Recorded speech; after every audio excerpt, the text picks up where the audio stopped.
everyone, welcome back to my channel. So in today's video I wanted to do something a little bit different and do a book review. We're going to be talking about Do Androids Dream of Electric Sheep by Philip K. Dick, who also wrote Man in the High Castle. And we're going to go over some of the biggest differences specifically about the character of Deckard and Rachel. It's been on my bucket list of books to read for a really long time, and so I'm happy that I finally got around to reading it and telling you my thoughts. The biggest difference that I would say in the book is that location. Instead of being set in Los Angeles and having Deckard be a brooding LA detective, he lives in San Francisco and has a wife named Ariana, who is kind of addicted to something that I don't remember them having in the movie, which is the mood stabilizer box by Mercer. Another difference about the character of Deckard, that instead of being the best bounty hunter, he's kind of a loser at work. In the movie, he seems like he's really sure of himself. He knows what he's doing. He's been retiring replicants. This is nothing new to him. That's why he's kind of moody, and he's really sure of himself and what he's doing in his job. Whereas in the book, he's more of a up-and-coming bounty hunter. Another agent named Agent Holden gets shot at the beginning of the book, and he actually was the best man on the force, thus making Deckard be talked down a lot at the beginning of the book, and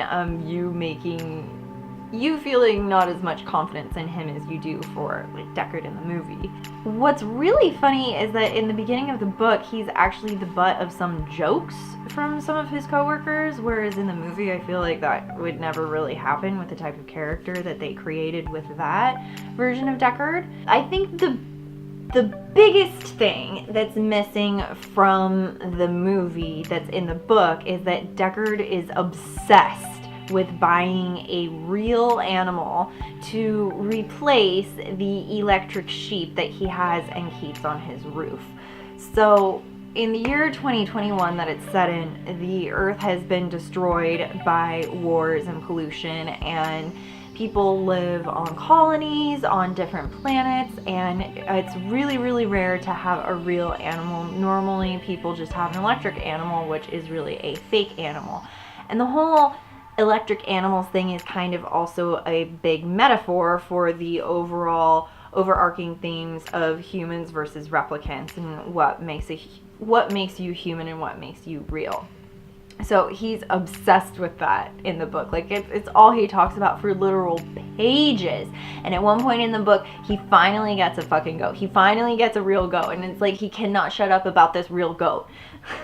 So aside from Mercer creating a mood synthesizer that they are obsessed with, both he and his wife are obsessed with the idea of obtaining a real biological animal. And this actually ends up becoming a subplot of the story because it is so important to these two characters. So Deckard is actually able to be manipulated by the company that makes replicants when they offer him a real-life owl, which are thought to be extinct, in exchange for falsifying the Voight-Kampff test that he performed on Rachel. And the idea of caring for these animals and better living through the mood synthesizers are kind of the religious culty aspects that are pushed by this Mercerism that is really like the new religion of humanity. Thus owning a living animal is like the highest status symbol that you can have if you are still living on Earth. And if you have an electric animal, it's kind of showing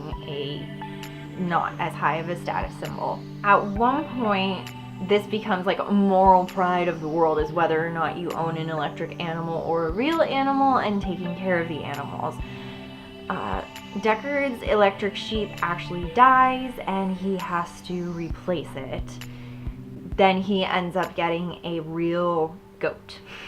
A real goat, which we will get into later. So Another big difference is that while Deckard in the movie is very aloof and cool and sure of himself, Deckard in the book actually gets accused of being a sexual deviant and arrested for it by one of the androids he is hunting. So this is kind of like a hilarious difference between the book and the movie. This is when Deckard is going to investigate the very first replicant that he has to retire, who in the movie is a stripper, but in the book is an opera singer. And he starts asking her questions for the Voight-Kampff test, and she turns the tables around on him and calls the police to report him as a sexual deviant, asking her perverted questions. I guess that's, I don't know, kind of funny, because in a way it like sympathizes her to the police more so than it does Deckard, and she's able to get away because he gets taken away by the police. After that, he meets another BladeRunner bounty hunter, and they team up to retire a few replicants who are actually running this false police station. And there's a replicant who is the chief of police. The theme of not knowing like who's really real and what's really perceived as reality is kind of explored in the movie with the dreams that Deckard has, but in no way is really delved into in Deckard's mind as much as it is in the books, which I guess, you know, a movie is show, don't tell, and a book is tell, because it's a book. So in the movie, with the unicorn dream, which implies at the end of the movie that Deckard himself is a replicant, so Agent Gaff leaves the unicorn origami at Deckard's apartment, implying the employers know that the unicorn is a symbol that his mind uses because he's been programmed that way. So it's kind of like the baseline test that Kay does. That was part of his programming, was the unicorn symbolism. And that causes movie Deckard to question if he really can tell what is real, or if he himself is even really real. So another big difference is that when it comes to the climax of the replicants that Deckard is hunting in the book, he has to retire Pris, who in the book is the same model as Rachel. So he has to kill an android that looks exactly like the girl that he just slept with. And this is kind of hard for him because he's just experienced a newfound empathy which has been building throughout the entire novel towards the replicants. And Pris even asks him afterwards if he's going to go do it and retire this other replicant that looks like her, and he says yes, and he goes and does it.